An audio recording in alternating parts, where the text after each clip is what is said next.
Michelle Cameron Coulter. How are you doing? So honored to have you with us. So fabulous to be here. Finally, I've been looking forward to this from Matthew.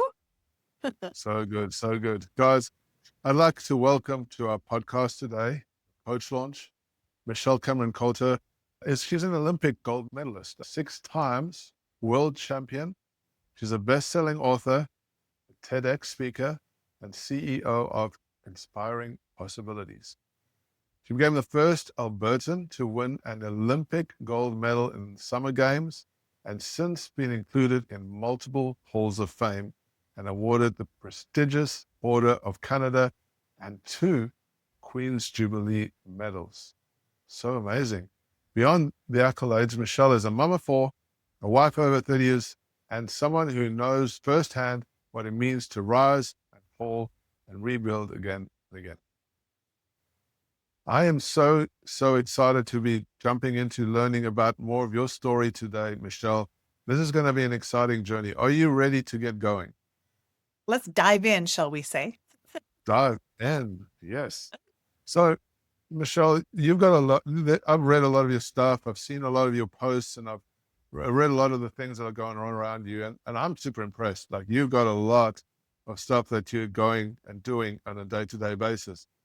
Okay, but it started at a place, and I don't want to go too far back in your journey, but I want to dive into your Olympics and because I think this plays a big role in where we're going to go with this journey, talking about mindset, etc., how important the sport process is. But give me a little bit of an insight into where you came from and this journey into your gold medal outcome.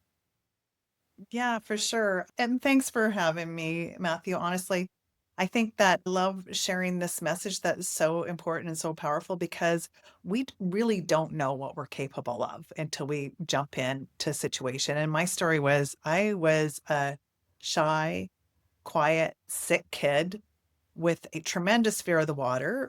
I grew up in a blended family of 10 kids, and it was a life Wow. skill. We had to learn how to swim. I failed my first level of swimming 4 times. I was so afraid of the water. Wow. And on the last attempt, I actually hit my chin on the side of the pool and sunk to the bottom. And it literally knocked the fear out of me. And I floated to the surface and went, okay, this isn't so bad. But I go, like, what if I had not got past that fear? I would have never gone on the journey that I did. Never did I think this little kid would end up being an Olympic champion in the pool, no less. And there's so many parts of that that are so important is that we're never too late to start something. Everyone said I was too old. I was 13. Can you imagine 13 was too old? Most of Wow. the athletes have been swimming 5 and 6 years already. So, like, when you find something that you literally dive into or fall into, the thing that kept me going was just that bit of improving every day. So I never thought that it would take me to the Olympics. That wasn't even in my radar. So that's kind of how I started late and just kind of literally fell in, moved past my fear, and then yeah. So And you here's a just to be clear, you were super afraid of water, right? mhm. And can you explain what was that feel like? What were you feeling when you were afraid of water? I have a formula called sink, swim, and float. And when we do something new that we're afraid of, often we're not breathing, we're tight. There's with everything that's new, there's this sinking feeling. And when I finally, like, it was non optional, there was somebody that saw something in me more than I did in myself. And also, it was my mom's protectiveness going, you've got to learn how to swim, or you're not allowed to go in the lake or the ocean or in the boat or anything like that until you learn. And it wasn't until I literally was so afraid when I turned around and I hit my chin, it knocked it out of me going like, this isn't so bad. Like, how many times are we so afraid of something? First of all, we're not breathing.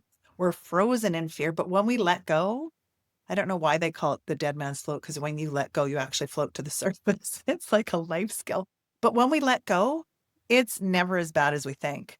But that sinking feeling is, I just want to share, that's normal with anything that's new because there's this uncertainty. That's where that whole imposter syndrome, that's where that whole like kind of fear is like, am I good enough? Can I do this? When we let go, it's never as bad. So the readers understand, because I need to paint a picture here of this analogy that we've got, right? A kid that's afraid of getting into water is Mhm. like for some people, like for me, when I started swimming and surfing, it was no big deal. I would just jump in the water, like just do it, and it was like there was thing. But there were kids that were afraid, and there were kids that were scared to a point where they wouldn't want to get into the water at all. And so there was a whole different perspective.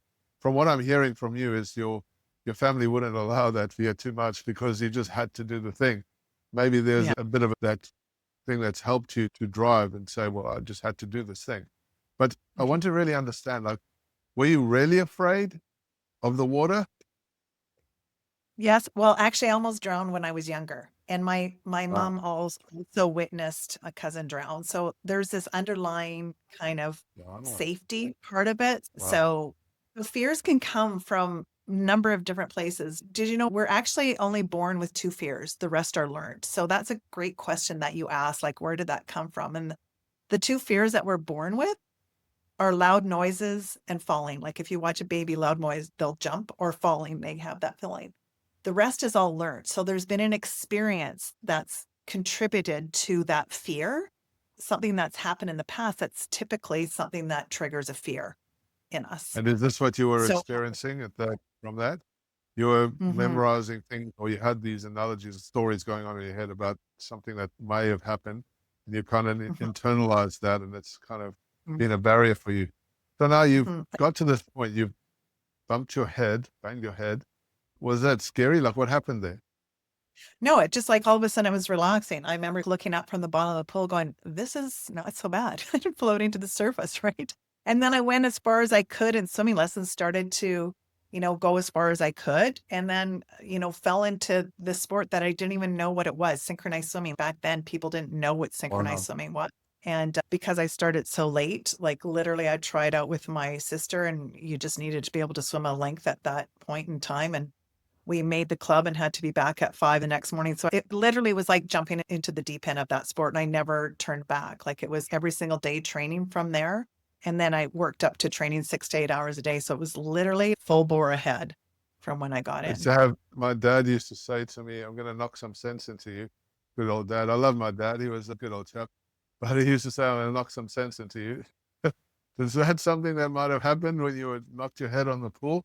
You kind Maybe, of got a maybe. wake up call? Like, Yeah, maybe. It wakes us up to what, like, wow, that's a silly thing you're hanging on to, right? right. So I asked this question: what things are we hanging on to because of a fear we may consciously know, but it's also there's fears that are unconscious that we don't even realize we have them, that they're holding us back. Mhm. Be able to understand that and go, what would happen if I let go of that? Where could that lead to? And I often share, like, we don't have to get in the deep end, but we've at least got to more than put our big toe in to find out, because everything new is Wow. kind of scary the first time when we get out of our comfort zone. And so that's amazing. So you've had this transformation as a kid, and you've kind of realized in a moment of letting go has been able to, has transformed you, has changed everything, right? Because now you've gone into this next layer of your life where you're now fallen into the sport of synchronized swimming, and you're starting to pursue this as a sport. I love that you said, like, got past this letting go. We let go over and over again. It's not like we let go once and that's gone, because life is about letting go of old things in order to move forward. So, like, even as I progressed in the sport and started to excel, like, I had coaches saying, "Oh, we didn't realize you had that much talent." And neither did I. Like, I'm not going to go into a lot of the history, but examples, like, I made the senior B team the second year I was swimming, not because I was good enough, it's because they needed another swimmer. I was still really crappy, honestly. And so Yeah. this fear of letting my teammates down was huge. So that was a driving factor. So the pressures that we start to put on ourselves, when we add those pressures up too high, they can hold us back. So it's balancing those pressures that can Right. help us and bring out our best, or those pressures that then can hold us back. Right. So it's like figuring that out. Um, So understanding the dials that you've got to turn as you're going through this whole process, because let's face it, training for an Olympics or training for any sport, it can be tough. But when you're going for that next level, like talk to me about the mindset, thoughts, and process as you're going up and towards becoming an Olympic champion. yeah, for sure. There was one very specific turning point for me, I remember. One was like when I found that I was excelling, then deciding the things I needed to let go of if I wanted to pursue that. Like my family used to travel. My mom, growing up in a family of 10 kids, my mom worked for the airlines. That's the only way we would have traveled. So we were like the first Amazing Race. You pick a destination, split up into teams, Oh, you get there. She was also like the first Airbnb. She'd have an envelope of money and then find a house that was for rent or for sale and rent the house for that period of time. So going on these family adventures were amazing. And I remember the one year my coach said, if you go, you're not going to be on the team. Part of me was like, I wow. want to go with the family. I want to make the team. And I didn't work as hard as I could have because I went with the family. I will never regret that. That was amazing. But when I came back, my coach kept her word and I wasn't on the team. And by the end of that year, I was ahead of half the girls on the team. So I knew I had the capacity or the ability to do it. So I had to start make some decisions of like, what do I need to let go of in order to make Yeah. the space to focus on and do this? The other turning point, I'll share three turning points. So that's one. Two is to celebrate those accomplishments along the way because they give us the kind of evidence or the confidence to keep going. That year that I was ahead of the girls and at the end of that year I won the most improved swimmer. I have this sits beside my medal because it's Oh, just I'm so telling you. cute. So it was just like going, wow, if I can do this, maybe I can do this. So we start to build our confidence by stacking those little wins. So do not underestimate those little wins. The So good. third, yeah. So the third turning point that was really key was I remember before our first world championship. So I'd been swimming almost 10 years at that point. I paired up with my partner at that time, Carolyn, who was a silver medalist from the 84 Olympics. Her and I paired up together. Our first world championship that we went to together, we swam in the States against identical twins who had been swimming together as a pair for 16 years. It was my partner and I's first year together. So the odds were a little bit against us. I remember a practice about a month before we were going to the games. Now you have to understand we're training 6 to 8 hours a day, super intense training, holding our breath. I used to have a problem passing out because that's a whole other story when you're exerting energy and you don't have the oxygen. So Yeah. training your body to, do what it's meant to and not like, I need air, like focus on what you're doing. And Yeah. my coach stopped me in the middle of this really tough drill. And I came up from under the water and she said to me, how would you do it if you were already a world champion? Wow. And that shifted the way I thought, like totally shifted the way I thought. How would you stand? How would you breathe? How would you present yourself? And there was this thing in the back of my head. I didn't want to ever come off cocky thinking I thought I was better than somebody else. And there's a difference between cockiness and confidence. It's not about being better than somebody else, which sounds weird because you think, oh, in sports, you want to beat somebody else. I always swam to do better and improve, and the results would come. You So also good. had to step into that persona of how would you do it if you were already a world champion? How would you hold yourself? What would you be saying to yourself? All of those things was a huge shift. So how that translates into anyone who's listening right now, it's like, how would you do it if you already were doing that thing? Right. So And what good. are I the love things it. Yeah, and what are the things that you're doing on a daily basis? And not that you're not going to slide into that point of questioning yourself, but it's like, how do you get back into that place and surround yourself with the people that see that in you and lift you up into that? So I've got three contexts here. The first is that sometimes you have to make hard decisions to grow.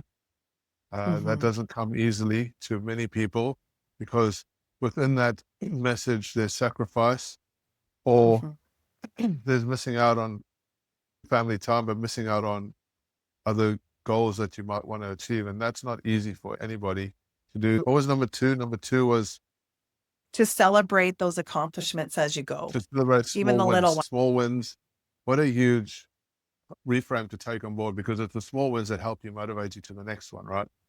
And then And yeah, finally, and it fills the joy bucket too, because if we're not even celebrating those, we get to that end and it's not, we've missed it. We've missed all the joys along the way too. So good. I love that. And then the last one was believing or knowing. How do I reframe this? It's about knowing who you are or showing up as the person you want to be. If you want to be successful, if you want to be an Olympic, if you want to be a world class at anything, how does that person show up? Or how would you show up if you were in that place? That is massive because that draws you into that world of acting as that person, and that changes everything, right? That changes your whole dynamic, the way you think, the way you move. Those are three very powerful things. Thanks for sharing those stories. I love that. Now, I think there's a whole context coming up here about perfectionism. You mentioned the eating disorders and stuff like that that you've battled through. I think these are all very important because as a world champion, as a business owner, as an entrepreneur, I think most of us have these struggles and things that we go through. But more importantly, as we are now in our businesses, we struggle with these things. I think perfectionism is a big barrier for a lot of people. Talk to me about some of your battles in that and your mindset shifts and how you've overcome some of that stuff. Thank you for bringing that up because this is what I'm so passionate about. And when I said earlier, letting go is more than one place that we continually go, like that being so hard on ourselves. And that's why I talk so much about celebrating those things along the way and not underestimating, because otherwise you lose the joy that's in it. I remember being so hard on myself. And a coach at one point said to me, "You're getting fat." Well, you're training 6 to 8 hours a day. Like you're in a judge sport. I like can Wow. eat any food. It wasn't, yes, for sure that triggered it, but it triggered this deep sense of unworthiness that I had somewhere that I think Wow. kind of sits somewhere in each of us someplace. And it just brought it up of like, for me, when I was little, my birth dad, and I know like he was doing the best he could at that point in time, but it's like, you're good for nothing. That's what I would hear as a kid, or no one wants to Right. hear what you have to say. So there's Yeah. these things that can trigger that. And then also feeling like we need to prove ourselves constantly.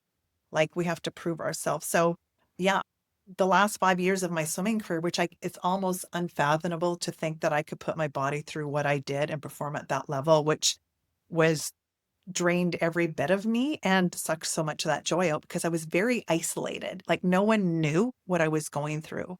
Because back then, we were the first ones to use sports psychologists and exercise physiologists. Like, why are you passing out? Well, it could be a Right. combination of things that are happening here because you're pushing your body to extremes mentally and physically.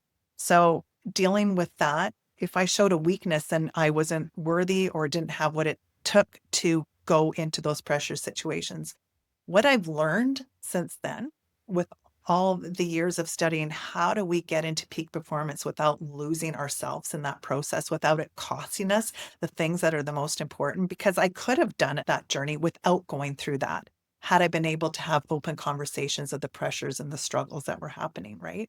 Letting go of that perfection, being so hard on ourselves, feeling that we're alone, feeling that we can't talk about it.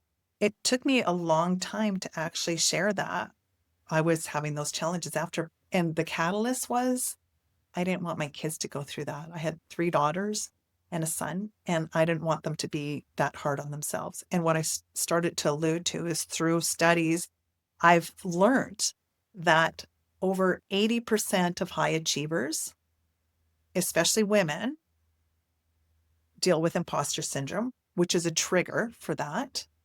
And that 91% of women don't like their bodies. More Wow. men to that reached out since I talk about this going, yeah, it's just letting go has to be one of the biggest things we can do, is letting go of those pressures. And my whole philosophy now is letting go of that and have a lot more what I call FU and having a lot more fun, a Love leader it. with what If you something fun. having real conversations about this, because when that pressure builds up, if it has nowhere to go, we don't have any way to talk about it. We feel like there's shame or whatever around it. That pushes us down. It pushes our capacity down. It pushes our joy down. It pushes our possibilities down, actually. So good. And that's so true. I can relate to a lot of the stuff that you're talking about. And we get caught up in those cycles in our heads, right? But talking to other people or talking about these things can be a tough barrier to break through, especially for a guy. Totally. Like, to let go and talk about the stuff that's you're feeling or experiencing. How do you And work through that? so, what a great question, too. And I'll share the first time, it makes me a little emotional even now. The first time I shared that publicly, I was speaking at a huge women's conference. And it's always like, how do you get to the gold medal, the performance? And I've got to be real because I'm struggling with this. And when I shared, and I had gone through the healing process at that point already, but struggling with this duality of feeling like I'm talking about one thing, but I feel fraud kind of because I'm not sharing wholly um, what the cost can be, and it doesn't need to be. So the first time I shared that was at this women's conference, and I just kind of let go and I just went, we can be the hardest on ourselves. And I shared that openly about the challenges I went through. And there honestly wasn't a dry eye in the audience, and everyone, you could just see their shoulders go down and just going like, oh my God, like it's letting go of the shame or feeling like you have to have all your shizzle together. Or what if someone finds out you're no less worthy? You're actually connecting even more on a place that somebody can understand that if you can do that and go through that and be real, there's a lot we get to let go of. And so that was a big turning point for me. The other catalyst for that was my oldest daughter. Like, I had gone through the healing process on my own. It literally, it was one day standing in the shower and I saw a stop sign, like, stop beating yourself up, because no matter what I say, my kids could see how I was being to myself. Right. And my daughter was studying in university, women in sport. And there was a study around the high degree of eating disorders of women in sport. And she phoned me and she said, Mom, is this true? And I said, actually, yes. And let's talk. And then I've been very open about having open conversations about it. One of the things that held me back about talking about it was the feeling like I wouldn't be able to help people. Like, I'm not equipped to help people to get through this. And what I learned was having the conversation was the first step. I don't need to fix it, but to let go of that pressure was the first really big step to open up the space to have safe conversation around it. Right. And so conversation is important. Communication is important. We understand that as entrepreneurs, and as we grow in our lives, it becomes more important how we communicate to others. But you're talking about releasing or letting go and talking to the world about your deep struggles, right? And most people struggle with that. Most people, I speak to loads of people on podcasts, and I see it time and time again when I start asking people about their deepest challenges, they glaze over or they change the direction of the conversation. And it's a hard thing to do. How would you suggest for somebody to let go and be able to be vulnerable and open up and have those conversations? Because number one, you need somebody to listen. Number Mhm. two, you got to break through that barrier that you have, like that internal struggle to actually do Mhm. that. And it's tough, especially to be It is. honest, like with the team members, even just with your staff or with people around you or your loved ones, right? Like, this is a big challenge. Like, how do you solve this challenge? You know what? It's really about being courageous, because it is scary because we don't know. And the fact is, when we do open up, there's even a closer connection and bond of understanding. I think we all crave real relationships. That whole eating disorders, all that, is like trying to live in this box and persona that we think we need to be. That is really what it is. And when we can let go and we're able to be real, that's like taking off the shackles. And as soon as we can do that, healing can start. I think people are so afraid to ask for help and try to Right. figure it out on their. So to be vulnerable enough to have the courage, it does take courage to do that.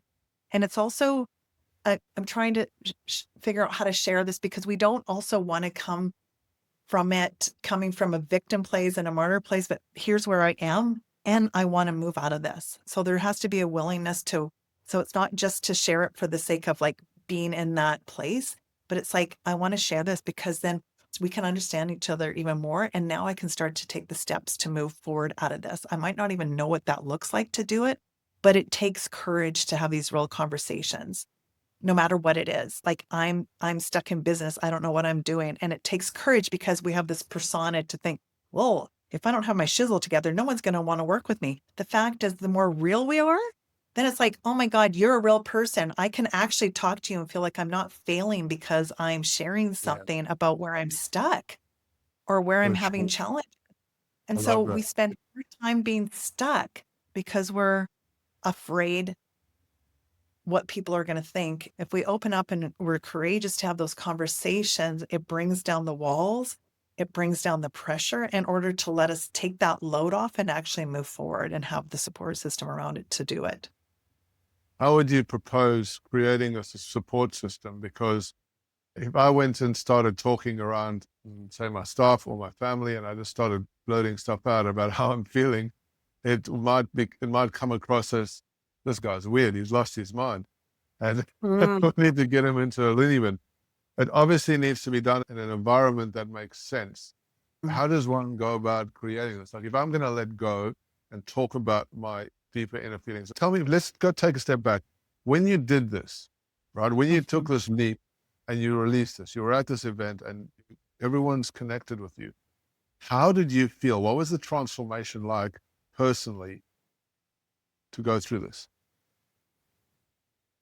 Oh, it's going to make me emotional right now because it was literally felt like 1,000 pounds off my shoulders. And when Wow. I saw the connection that it made, where so many people had never spoken about it and they did, and the conversations after were so rich and so real and so like where I thought it was going to make me feel like I wasn't worthy or that people would think differently of me, it actually did the opposite in a way more authentic way. The next time, and I wanted to share because the next step to that was we have something called Bell Let's Talk in Canada. I don't know if it's everywhere else, but this was, I don't know how many years ago now. It just hit me, and it's about mental wellness. And I talk about mental wellness. When we hold this stuff in and this stress, increased anxiety, increased depression, increased disconnection. All these things happen when we're holding this stuff in, when we're able to talk about it. So I just kind of on a whim, like I had come from being with one of my best friends who was going through cancer and she didn't want to talk to anybody about it. And I was grateful she reached out to me, but there was something that just triggered going, I need to talk about stuff because our body takes that on. Our body takes on stress in one way, shape, or form. Our bodies are amazing. It will tell us.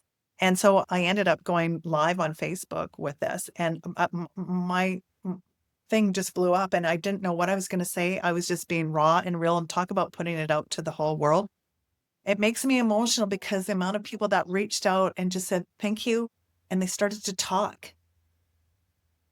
And Wow. it's not about going into victim phase because that's what scared me is thinking I didn't know how to help people, but being free to have that conversation and then going to have help and support from someone that's an expert in that area. Just even talking about, okay, now what are we going to do on a healthy thing day to day from here to create that So the, environment? So so it's that's, breaking this of it too.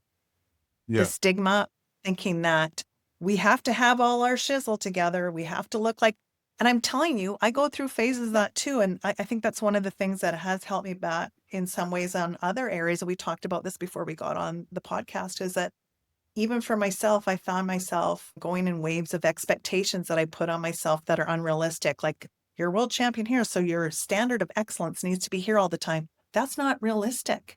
It's like Yeah. when I'm doing things, I'm starting all over again. So it takes courage to be vulnerable and real when I'm falling and messy and figuring out and trying to get my confidence. And confidence only comes from doing and sharing. I know I'm giving you a ton of stuff at once, but you've opened the floodgates. So, Well, let's take a step back because I obviously can hear that you had a huge transformation by releasing and mhm, letting go and talking about the stuff that you've been struggling with and you were being authentic and real, which now resonated with a lot of other people, which has now helped to transform their lives and give them mhm, new purpose and vision. mhm, Now, so in saying that, like this, there's this huge positive outcome. Like not only do you help yourself to transform, but you help other people because they can feel like they can lift their own weight. They can release mm. their own stuff. Or they can be more authentic, whether with you or with other people, because now they've seen that process, right?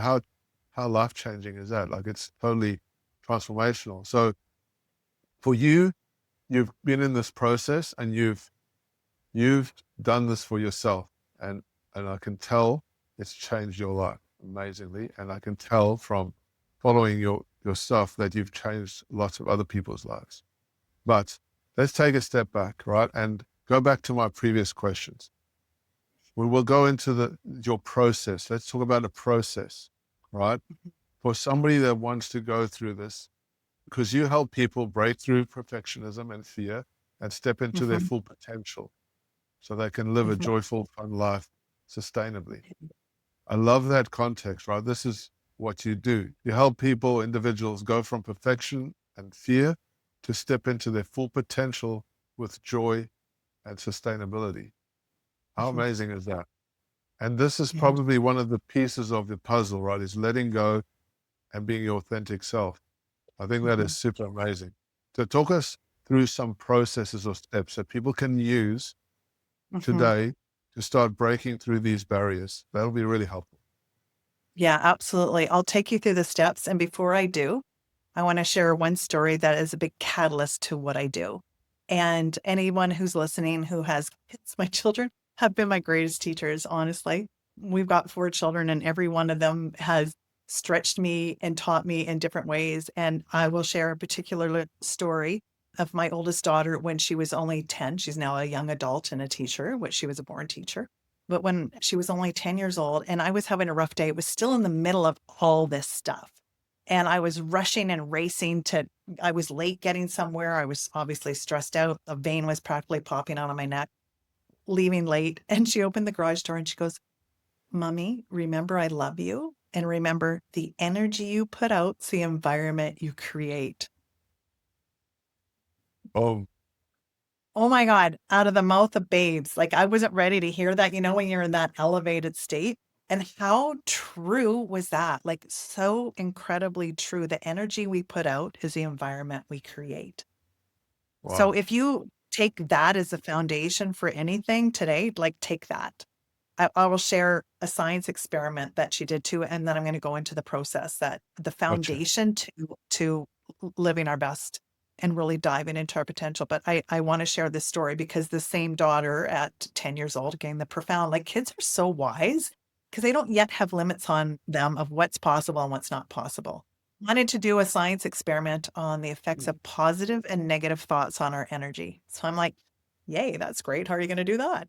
So the first part was kinesthetic. So what we say actually changes our physiology. If we say, like, if I were to get you to put one hand on top of the other and try and push it down, but not let it go down, and you say, Yeah. I'm strong and invincible, and you try and push it up, you're going to feel strong. If I was to say I'm weak and insignificant, you feel the difference in your physiology. You feel from what you say changes our body. Wow.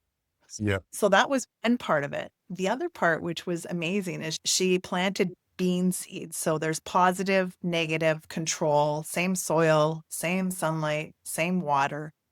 The control she left alone. The positive, she said positive things to and played positive music to. And the negative, she took in the bathroom and yelled at 3 times a day. And she would come out and say, Mom, I hate doing this part. I wish I had the picture in front of me. But amazing what happened. The negative plant grew about zero point 0.5 centimeters a day, very sparse leaves. The control grew about a centimeter a day, and the positive grew about 2 centimeters a day. That's a Wow. plant. So, what we're saying to ourselves has actual physiological impact. So, when we're beating ourselves up or when we're saying good things to ourselves, and we have like 60,000 thoughts a day that go through our head. And the fact is, like, a high percent are negative. But here's the good news now that you know that, that awareness is the first step to start to shift that. So, those are the two kind of prefaces that I want to put in place before I take you through Good. the fundamental steps. Yeah. And I shared this in my TEDx. So, if you, at my TEDx is like letting go of perfection, like how to move from perfection to possibility. And even doing the TEDx in itself was a test because I went through the whole perfection shizzle stuff. I almost made myself sick doing the TEDx. And I going, oh my God, I need to do what I'm talking about. To let go of perfection because you actually have to memorize your speech word for word. And so that was a Wow. big stretch of kind of getting back out there again.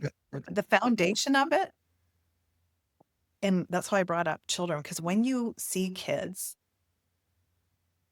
their creativity, their joy, when you watch kids, if they're frustrated or stuck, what do we say? Go have a nap, have a snack, go outside and play and celebrate. These are the foundations. And now it might sound really simple and it's very easy to comprehend this, but to actually put it into play, especially as we get older, is really easy to not do. We know all this stuff, but to know it is one thing and to do it another. So as I go into each of those phases, it's like the nap. If we're not rested, no high performance athlete, no CEO, no parent, whatever can sustain high performance if we're not rested. We are that cranky parent with the vein coming out of our neck. We're not good with our spouse. We're not good with our employees. We're not like, if we're not rested. So you notice when you're rested, you get those clear ideas at 3 a.m. or in the shower because you've slowed down, Yeah. right? So resting, it's easy to say because we get in that go, go, go mode. The snack part is what we're fueling our body, like what we're putting in does dictate what we're putting out. So what we're putting into our mind, what we're fueling our body with, if we're watching the news and watching all the negative, that's that plant, right? That's that energy. We're fueling it with all this negative stuff, as opposed to what are we listening to? Who are we surrounding ourselves with? And what are we fueling our body with? We all know we're supposed to drink this much water. Well, who doesn't? Like really honestly, there might be a handful and we might go in waves, but that is foundational, right? So it's like actually implementing and doing these things. The play. If you're stuck, crank on the music, start dancing, look like an idiot. Who cares? Like kids play. There, that's when our creativity comes. That's when it's like, oh my God, I get this idea because I'm not pushing so hard. I'm letting go again, right? And then the celebrating, like when a kid does something good, when a child's like, yeah, high five, you got this. What's that do? It builds their confidence. So when do we stop doing this as adults? And Yeah. then the True. other, or the appendage to that, which is really important, is to have, it doesn't have, none of these phases are sustainable or as effective in isolation. So finding a community where we can have real and honest conversations when we're going through challenges, not just flower them over and pretend it's not there, because that's when we start to stack anxiety. That's when we start to stack resistance. That's when we see imposter syndrome, Yeah. perfectionism, Sure. procrastination, Yeah. all those things. Yeah. So that's the foundation of a high performance athlete, a CEO, a good parent, a healthy parent. So the foundation, it's getting to the basics that are the most important. So good. That's a lot of information. So this is your framework, right? That you help people with, is to build their resilience or to come out of that perfectionism, imposter syndrome, the fear, because that holds a lot of people back. And we've got so much information these days being pushed down our throats about Yeah. how to live well, how to eat well, how to do all these things. What would you say is the unique magic source that you have that you provide or help people to get to break through these barriers? Great question. So really, I gave you the foundational first phase of it, which is that taking care of self. And what does that actually look like as a foundation?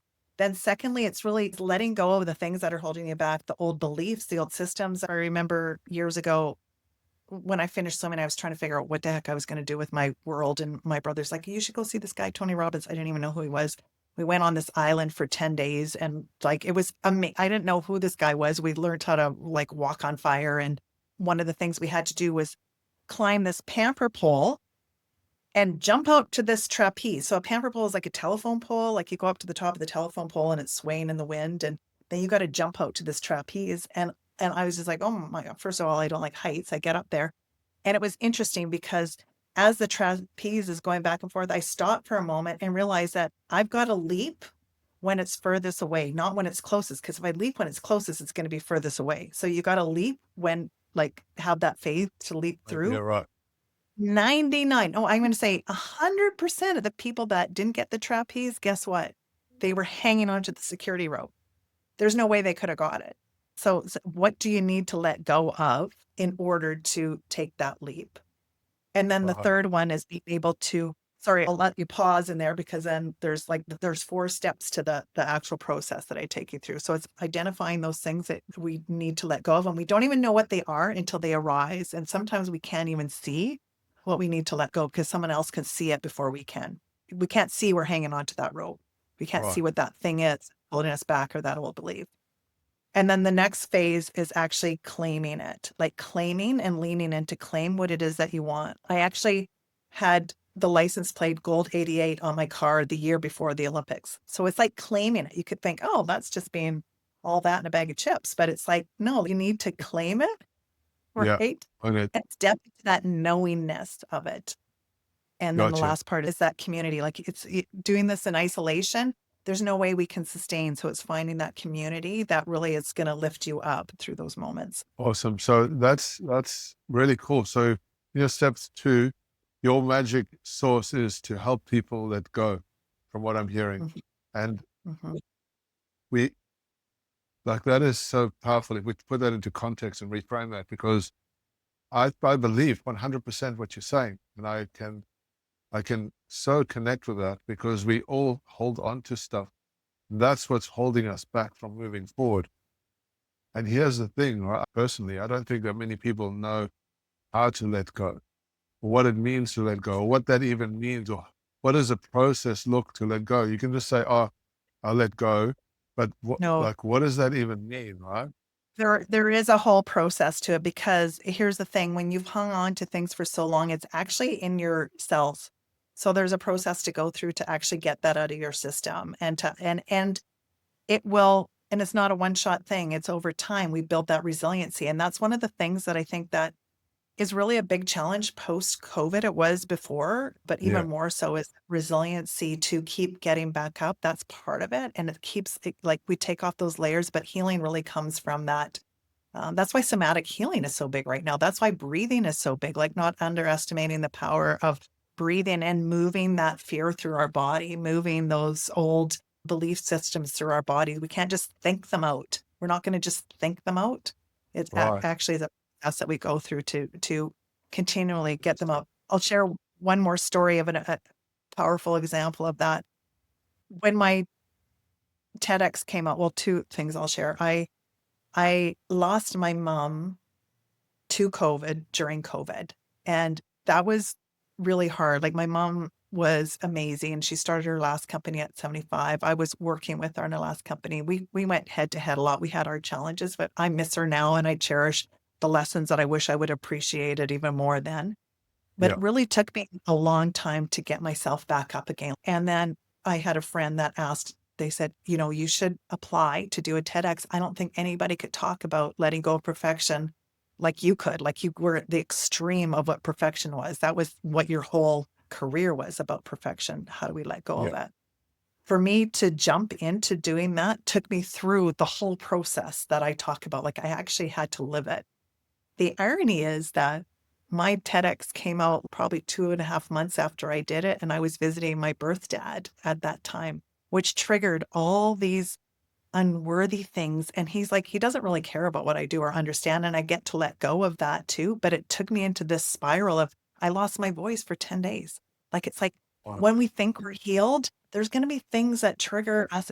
And it was so hard for me at that time for my TEDx to come out at that time because it was something to have been celebrated. And I look at it as such a gift because it was such a bright light for me to say, we're constantly going to be on this journey.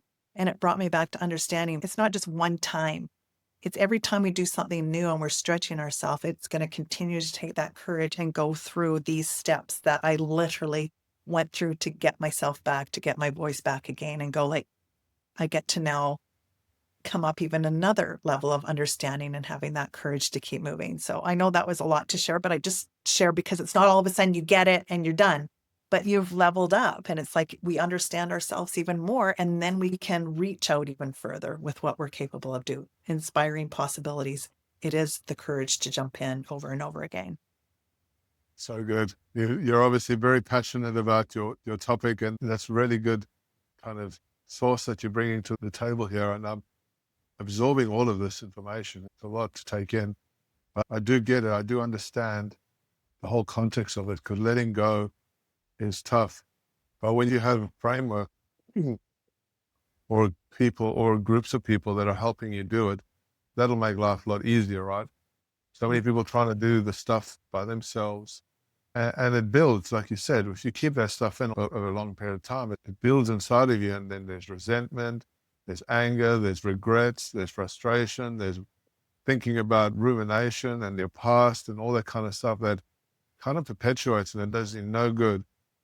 Mhm. And I think that to have a tool where you can let go of all these things, it can transform your life, right? It'll give you a whole new way of thinking, a whole new way of looking at the world, your life, the connection with the people around you, your family, of all these amazing benefits. I never thought about it. Just the simplest thing of letting go can change so many things in your life, right?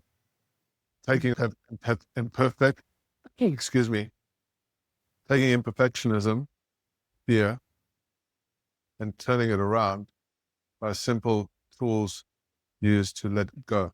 How good is that? I love that. Thank you so much for Mhm. sharing all of that. Mm. And it does take courage, right? It's scary at first. And as soon as you do, it's like, think about this for a moment. You know, when I talked about we've got to more than put our big toe in, we don't have to get in the deep end. But I mean, you're in Australia. I think everybody knows how to swim in Australia. You're in God's country. You're Right. so, well, I love it there. But if you were to go run off the dock and do a big cannonball, it's messy and it's fun and it makes the biggest ripple. So whatever energy we're putting out, we're creating that environment. So the more courageous we are, the more fun we have, the more messy it is, the bigger ripple effect we have the capacity to create without restricting it. Oh, wow. I love that. You've gone through a lot and you're transforming people's lives. You're a leader, you're an author, you've got people around you that you're inspiring. It's very life-changing and it's really impressive. And I'm very honored to be sharing this moment with you, Michelle. And it's been a very, very poignant lesson today on resilience and getting rid of our imperfectionism. I think that's such a big message and it's an important message. Now, there's a lot of listeners that we have here on the podcast that most of the listeners are entrepreneurs. And some of the struggles that you've talked about today, I know that a lot of people resonate with. I do. Perfectionism and fear are a big debilitator in business and life in general.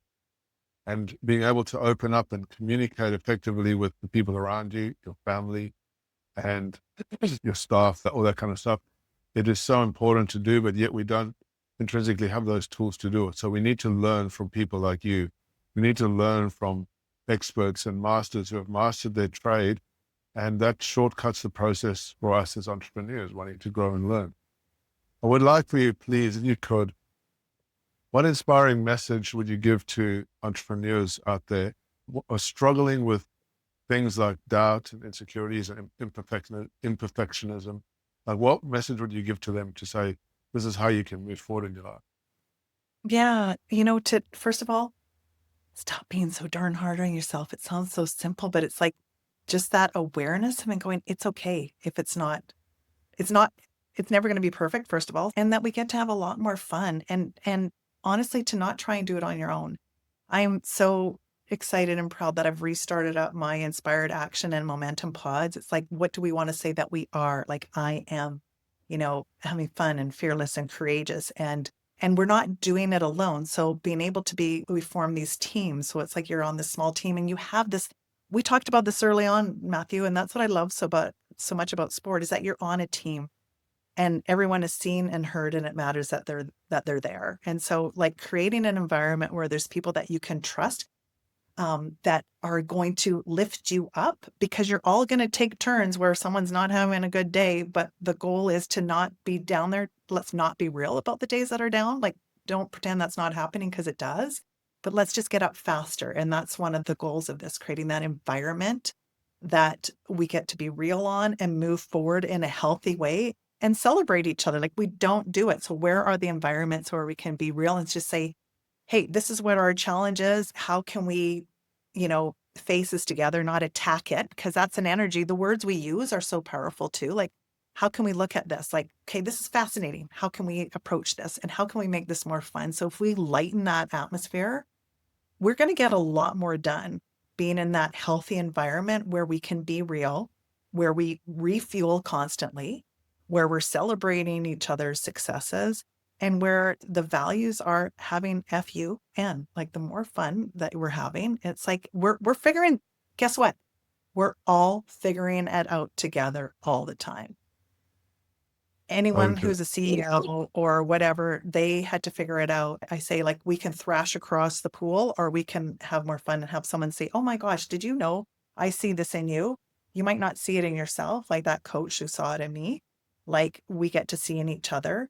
We're going to see it in each other better than we will ourselves. And it's not always easy to not only recognize it in ourselves, but also celebrate it in ourselves without it coming from a place of cockiness. It comes from a place of building that confidence. So that was a big bundle, but it's creating that environment. The energy we put out is the environment we create. So what environment are we surrounding ourselves with? What people are we surrounding ourselves with, in order to really inspire our possibilities?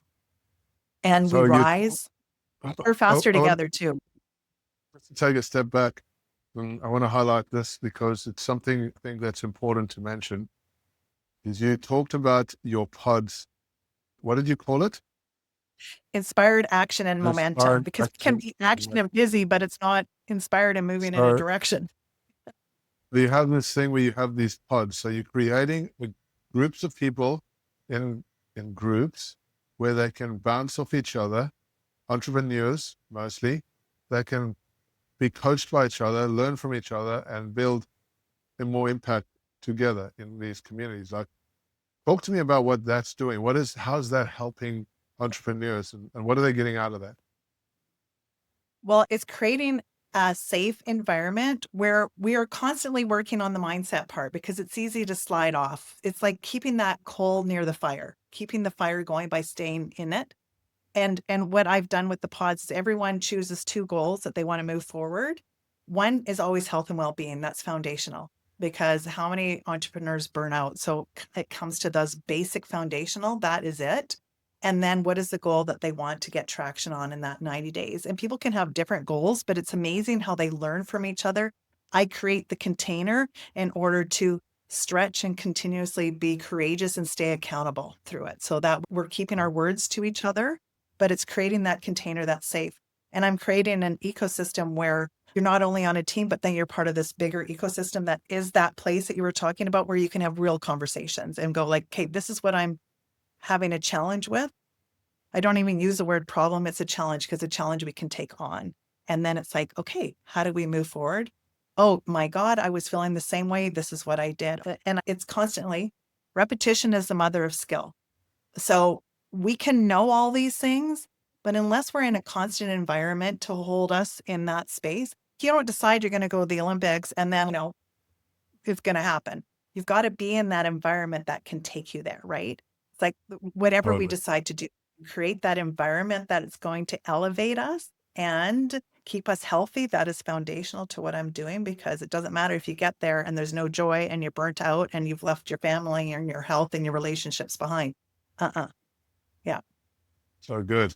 So you're creating these environments for people to grow internally and externally with their mindset and their wealth. That's impressive. That's really good.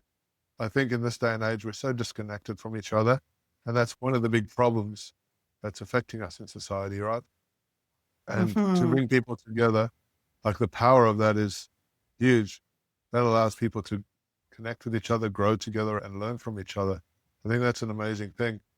So And then if somebody, what sorry, oh, sorry, I was going to say, one of the things that grows because so many of these teams is that creating a certification program. If someone's gone through and the values lead come from their heart that they want to lead, uh, often a lot of athletes have those traits of that team that want to lead, but there's leaders that want to lead because I want to create that culture that you're still a part of, you have your own team, but you're part of this bigger ecosystem that is authentic and real and changing the world, because we can lift each other up and bring out the gifts and potential that we all have. So it's like creating this ecosystem that's lifting so each good. other.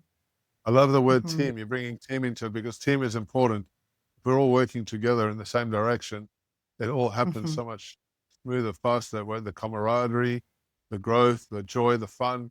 And when you're in groups of Mhm. people doing, like imagine when you were we were younger and we are playing sports, right? How much camaraderie there was. There was fun. There was, what do you call it? Like passion. And, you pushed yourself to beat the other team. Like you're doing it in these groups. Like that's such a powerful context in this. I really love this. So if people wanted to get hold of you and learn more about this, how would they go about doing that? They can reach out to me on michellecameroncoulter.com, or you can reach me on LinkedIn. I have this interesting quiz that we put together. It's an inspired action quiz to find out what inspired action type you are. So it's just kind of fun and interesting, and ask some kind of cool questions that we might not think about. So I can send you that as well. That'll be Yeah. awesome. So we'll put the links in the show notes, guys, so you can catch hold of that. Grab Michelle's quiz, give it a whirl, and find out Mhm. what is the outcome. What type of inspired action taker you are. What type of inspired action taker you are. How cool is that? Guys, jump Yeah. into that. And it's been an honor to catch up with you, Michelle. It really has been a great chat. And I'm sure the listeners have had a great time too, listening to this. A lot of value bombs, so much.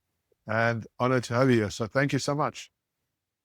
Thank you, Matthew. It's so nice to have some time with you way over in Aussie land. I want to come and visit you for real.